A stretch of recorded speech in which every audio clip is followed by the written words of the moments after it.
right, good morning. We're here on 2018-30032 Rojas versus Dr. Unkenholz in Halifax Hospital. I don't know if I pronounced that correctly, Mr. Cousins, but feel free to correct me. All right. All right, thank you. Ms. Rojas is on. So if everyone can state their names for the record for the clerk and the court reporter, starting with plaintiff. You're on mute, ma'am. Nancy Rojas. Your Honor, Kyle Moran on behalf of Halifax. Good morning, Your Honor. Bob Cousins on behalf of Dr. Unkenholz. All right. I'm going to start with you, Mr. Cousins. You can. It's your motion. I know that there's both motions for summary judgment. I'll start with yours.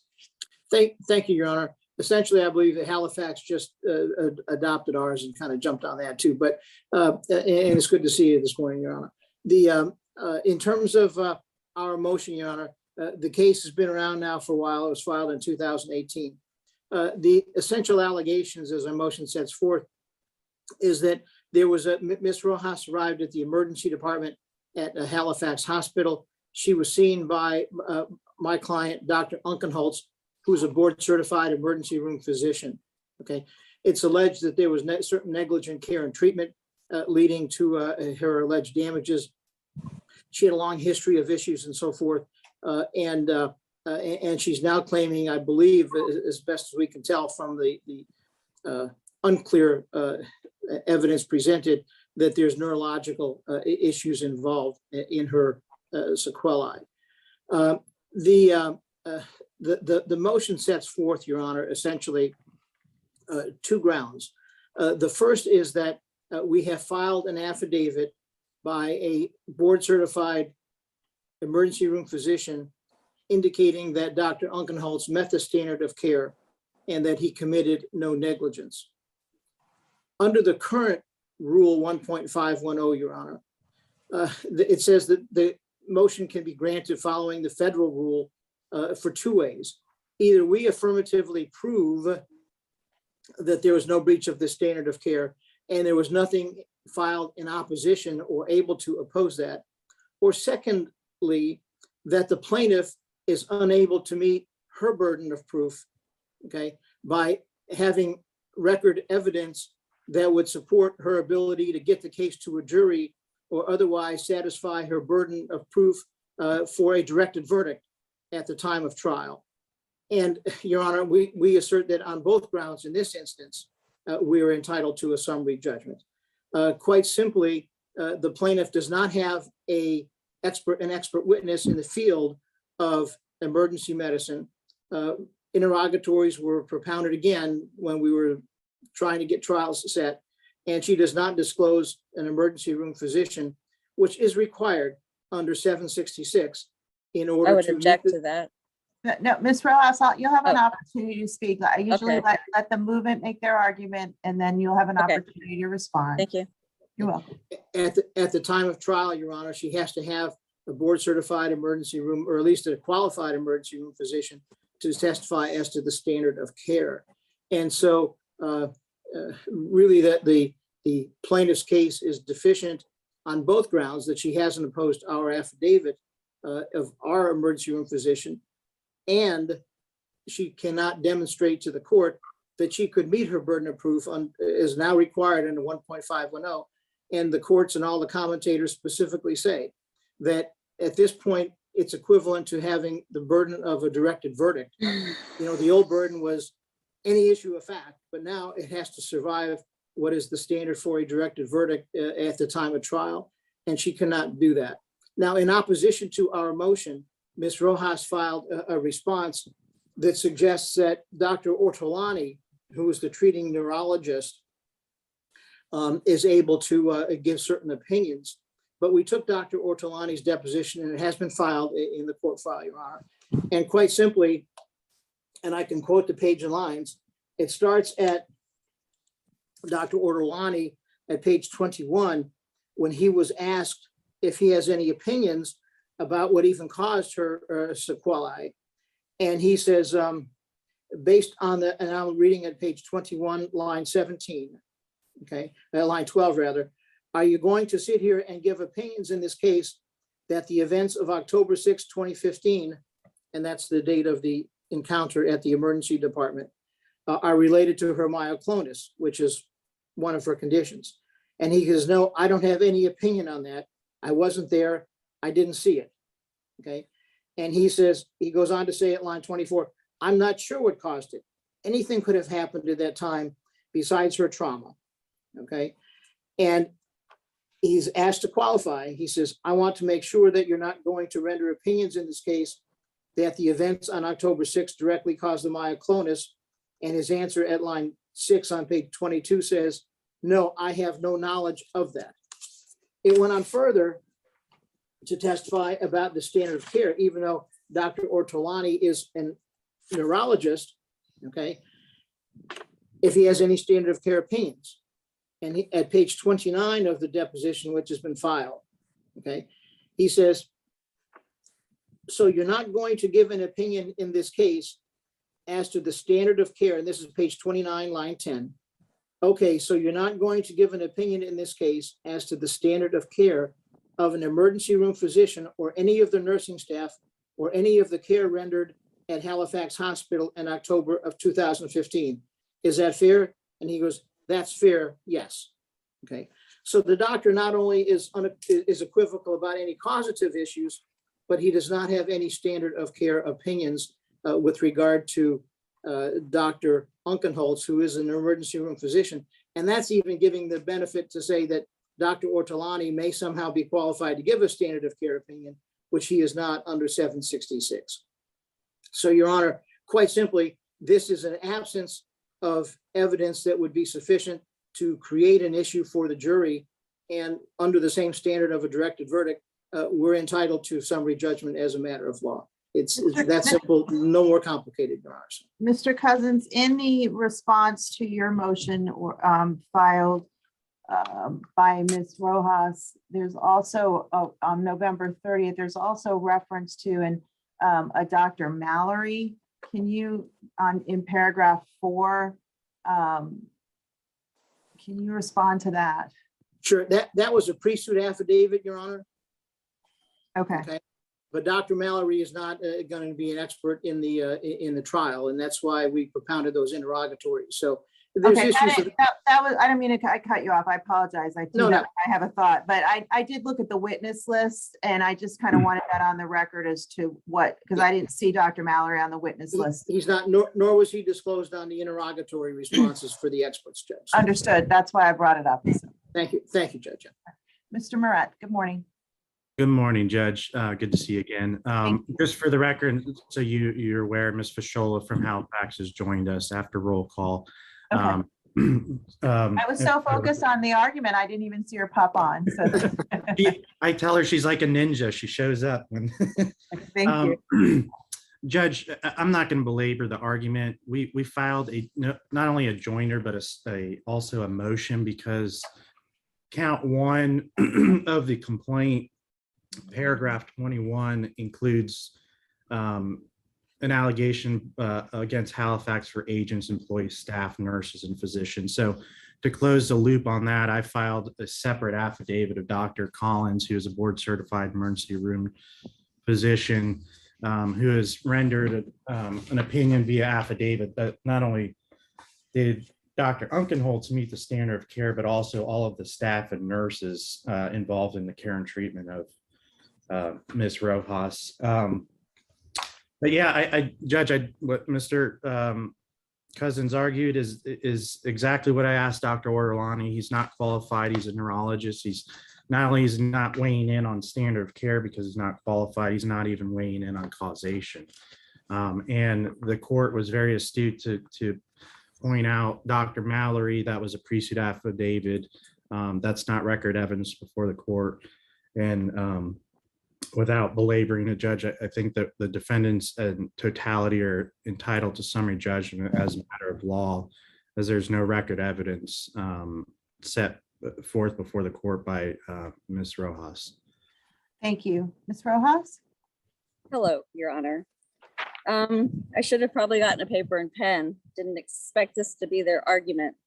It's my understanding that summary judgment is when there is no question of fact. And the bringing up of Dr. Ortolani as a expert witness for standard of care, at no time was it stated that he was an expert witness for standard of care.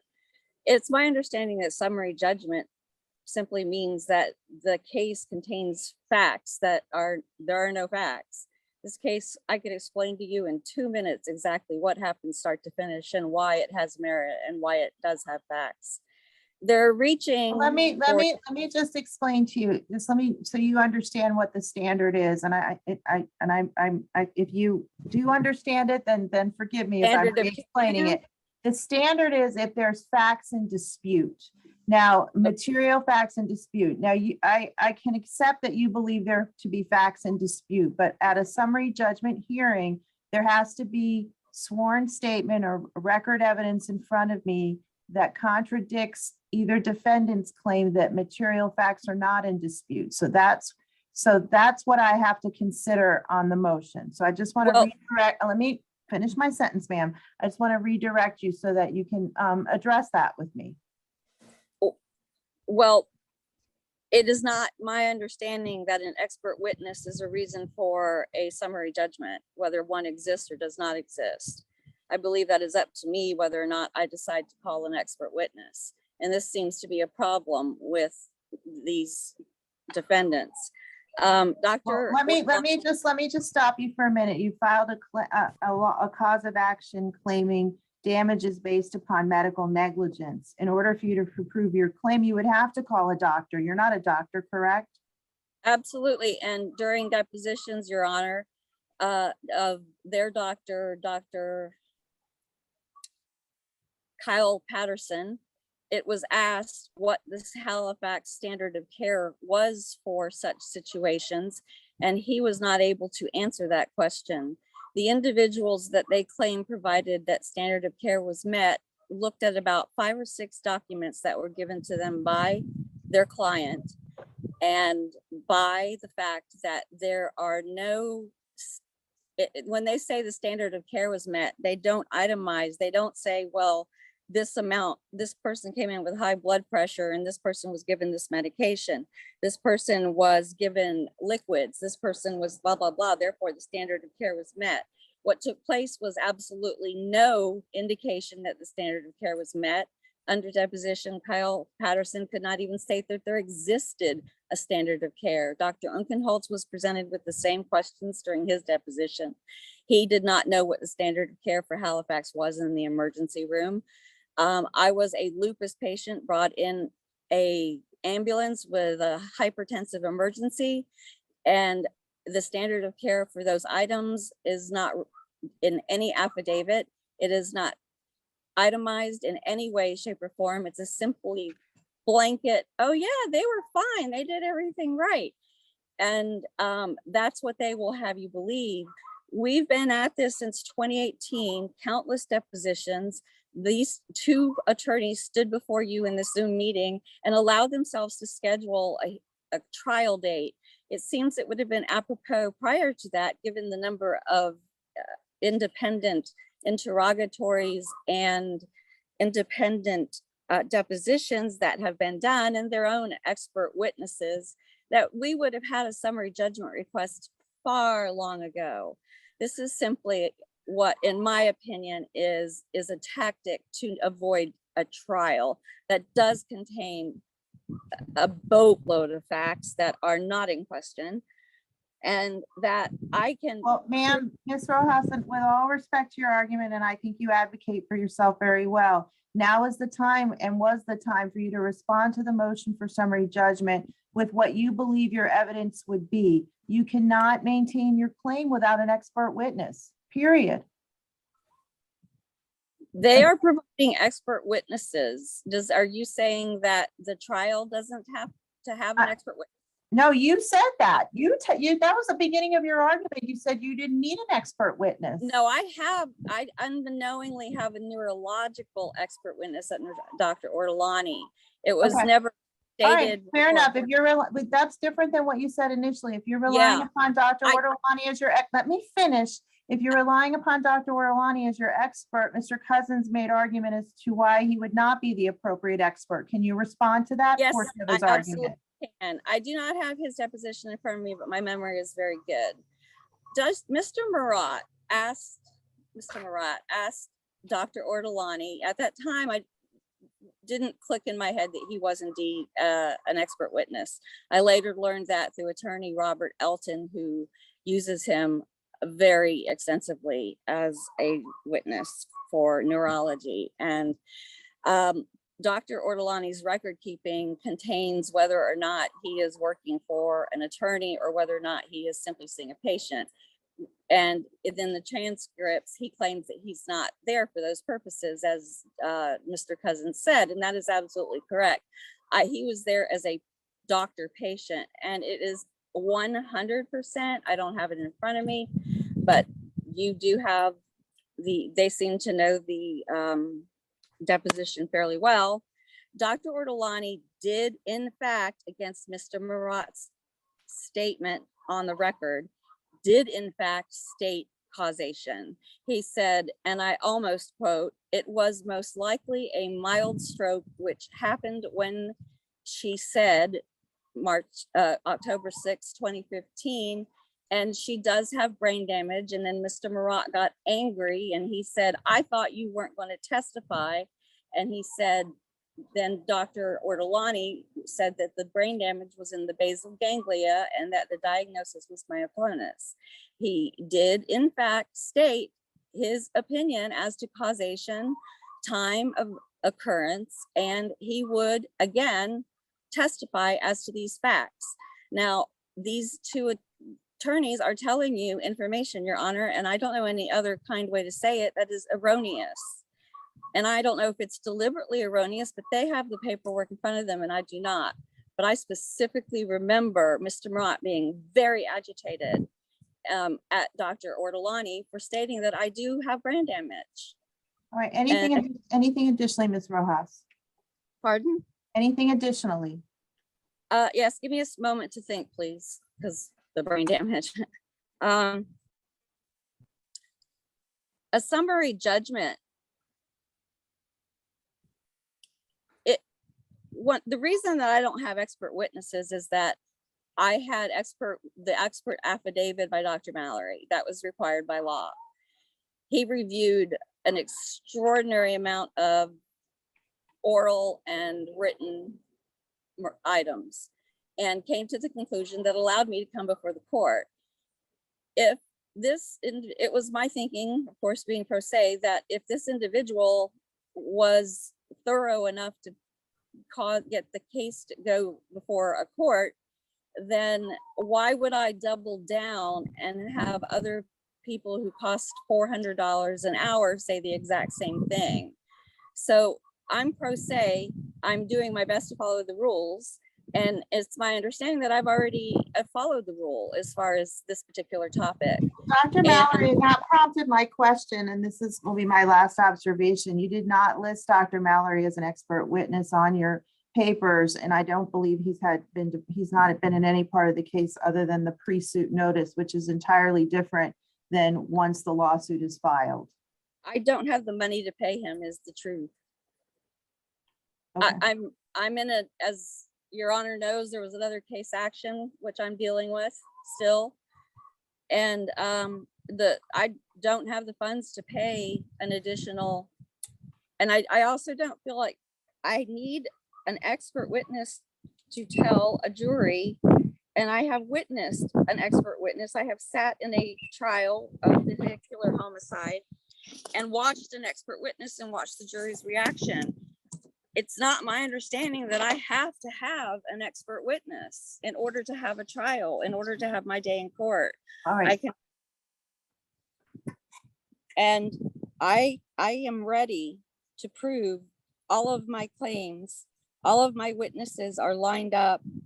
In the event that Your Honor feels I need an expert witness, aside from trying to save my other problem, I could find somebody, but standard of care is already Okay. that they don't know what it is. Ms. Rojas, I appreciate your argument. Mr. Murat, can you respond to what Ms. Rojas claims was Dr. Ortolani's testimony that would create a material issue of fact as to her, as to medical malpractice.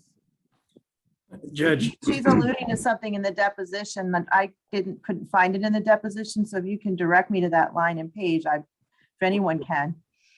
Judge, I think that she's referring to causation, which we don't get the causation before standard of care. We've got to meet the standard of care threshold, which there is zero record evidence before the court at this hearing and has been alluded to will not be presented to a jury. What I believe Ms. Rojas is referring to is that he was asked something along the lines of whether or not the myoclonus was related to the events. My recollection of his testimony, Your Honor, was he was not, when he was asked point blank, would he relate it to that? He said no. And that was what Mr. Cousins cited at page 21, line 12. Are you going to sit here and give opinions in this case that the events are causally related to her myoclonus? Answer, line 15, no, I don't have any opinion on that. I wasn't there. I didn't see it. I think she may be referring to a question, and again, I'm trying to Mr. Cousins has the deposition. I only bring it, I asked you first because she specifically said that you may have lodged an objection or something to that effect. So I'll give you a minute if you want to go through the deposition so you can direct me to the portion upon which. It's the bottom of page 28, Your Honor. Okay. Thank you. And it begins right there. And Mr. Murat confronts the doctor because he seems to then give some opinions about when the clonus started. Okay. And the doctor answers at the bottom of page 28. If you have it there, it's line 23. I don't know. He says, I don't know. So it was clarified at that point and it didn't go any further than that. Okay, thank you. And Mr. Cousins, can you respond to the reference to a Dr. Patterson? Judge, that was actually my client. He was an emergency room physician. Okay, so whomever, it was brought up that Yeah, his deposition and that he didn't know the standard of care for Halifax, which is a little misdirected, but I just wanted that responded to on the record. yeah, Judge, he was an employed emergency room physician who saw the patient 2 days later, if I recall. Right. He had no opinion as to anything that went on, if I recall correctly. And again, this is not evidence before the court. There's no deposition which has been filed, but I believe what Ms. Rojas was referring to was something about potentially policies and procedures. I'm still trying to digest what the.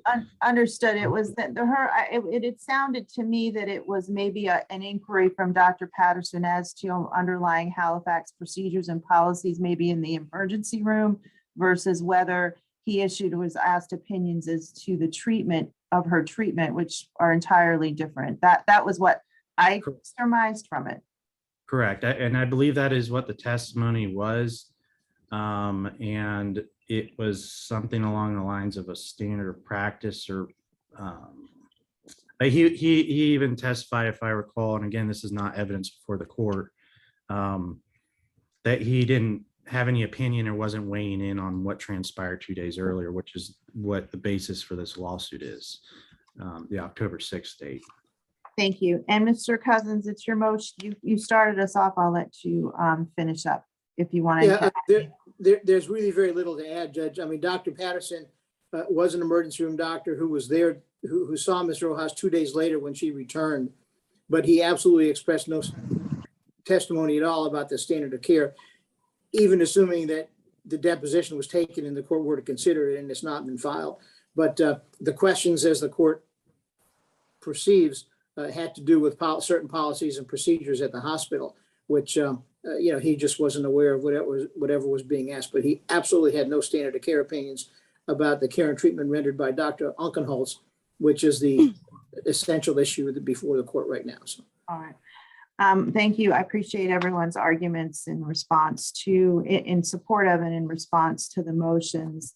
As I directed the plaintiff at the outset of our argument, what is before me is a motion for summary judgment, which was amended last year, and it provides that if I can grant summary judgment, if the movement, which would be the two defense attorneys, can demonstrate there's no genuine dispute of an issue of material fact, then they're entitled to a judgment as a matter of law. What has to be shown at a summary judgment hearing is what fact is in dispute, and that has to be supported by record evidence. The plaintiff has indicated two things. Initially, and I just want to be clear in my ruling, initially that she was not going to call an expert witness for whatever reason, or alternatively, that she would utilize Dr. Ortolani as her expert witness to meet her burden of proof. Under either scenario, under the medical malpractice statute, which was cited and noted by Mr. Cousins, and which is well established, I don't need to read it into the record. In order to sustain her claim, there has to be a breach of the standard of care by the doctor upon which relief is sought, which would be Dr. Again, I don't want Unkenholz. That's correct. He is an emergency room doctor. So in order to sustain a claim for medical malpractice based upon a breach of standard of care by an emergency room physician, there must be record evidence of a disputed issue of material fact with respect to that expert witness's breach of the standard, their duty of care. And there is no conflicting evidence there's no affidavit from an emergency room doctor that says he breached it. That would then create an issue of fact. I have one doctor saying one thing and I have one doctor saying another in the same area of specialty. That's the standard under the law, and it's not here. There is only one, and that's the defense's. The plaintiff has not come forth with any expert witness in emergency room medicine, and that's what is required under this. This is a 2018 case, which ample discovery has been done, and there's no disputed issue of material fact. The plaintiff. Well, I have a second. Ms. Rojas, I'm ruling. I let everyone have an opportunity. Oh, you didn't let me respond to their comments. I think if you didn't understand, they move, they made their arguments. I let you respond to their arguments, and they have an opportunity to reply. We don't go, and I'm over, ma'am, both motions for summary judgment are granted. There is no disputed issue of material fact. There is no record evidence upon which a jury could reach a conclusion in favor of the plaintiff based upon the affidavits filed in support of the motion. The affidavit filed, or the motion or papers filed in response to, do not raise a disputed issue of material fact. No record evidence has been presented that rebuts the defendant's motions under Rule 1.510. I've been lenient in allowing and questioning on what Ms. Rojas attempted to support in opposition to the motion. I've allowed her to argue it, even though it doesn't fall under the rules. But in any event, there is nothing sworn that I can, that could get this to a jury as to breach. So with that, I will go ahead and grant each motion. If So you submit the motions, the orders to me. I apologize, Judge Jolley, Well, and I know you don't want me to speak. Ms. but- Rojas, I have to follow the law, and the rule The is standard very of clear. care I'm not, was don't not argue. met, and you ma'am. didn't give me the chance to explain that. You I would didn't have understand. ample, Ms. Rojas, please don't speak over me. I have to make the decisions and follow the law. I'm following the law. And I You get had to an live with opportunity brain to argue. damage and You're they get gonna- away with that. All right, the motions are granted. If you could submit the orders. Thank you both. Congratulations, Thank you, Your Honor. Murat, you piece of crap. That's I hope unacceptable. you're happy. I hope you're happy you gave a person a brain damage and you got a judge. Have a good afternoon, everybody. Thank you. Your Honor, it is good to see you, Your Honor. I'm sorry that it deteriorated there. I appreciate both of your professionalism. It's good to see you too, Mr. Cousins. Have a good day. Thank you. You saw my partner, Mr. Tarlow, recently. He said I did. And what's noteworthy is is I always remember you were in trial on your birthday weekend. So, and I just did that. I was in trial on my birthday last month. So that's why I was thinking. Oh, there you go. All Thank right, you, Judge. good to see you. Yeah, that one settled right before closing. That's what he Go said. figure.